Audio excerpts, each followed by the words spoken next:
Subay sa mong balita, opisyal ng gitugyan sa National Museum ang upat ka mga pulpit panels ngadto sa Archdiocese of Cebu.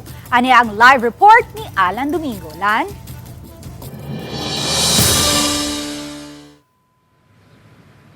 May nakukaroon din manukan sa Archdiocesan Museum of Cebu. Diin baguhay lang ipahigayon ang turnover ceremony sa mga pulpito o pulpit panels gikan sa National Museum of the Philippines ngadto na sa Archdiocese of Cebu. May sa kataposan ay balik na sa Sugbo ang upat ka mga pulpito o pulpit panels nga nawagtang sa Archdiocesan Shrine o Patrocinio di Maria Santisima sa lungsod sa Boljoon.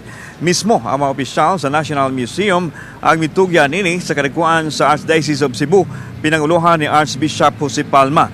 Uban ang kaparian. Giulagway ni Archbishop Palma nga dako kining regalo alang kaniya nga magsaulog siyang birthday karong Marso 19 og retirement age usab niya nga magsilbing dako nga hadumanan sa pagtuo og labaw sa tanan sa mga magtutuo.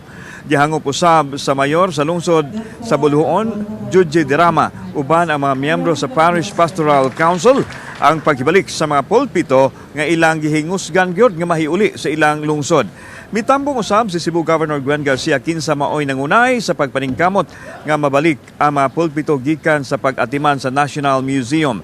Mitambong sa turnover ceremony si Tourism Secretary Cristina Frasco kinsa mihatag og gibugaton sa pagpalambo sa heritage ug faith tourism pinaagi sa pagkonserba sa mga bililhong butang nga kabahin sa atong kasaysayan.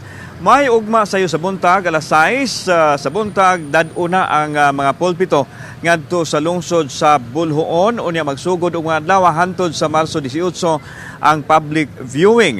Marso 19 mao na ang pag-install sa mga pulpito ug Marso 21 mao ang pagpahigayon sa Pontifical Mass nga mismo si Cebu Archbishop Jose Palma ang moselebrar may.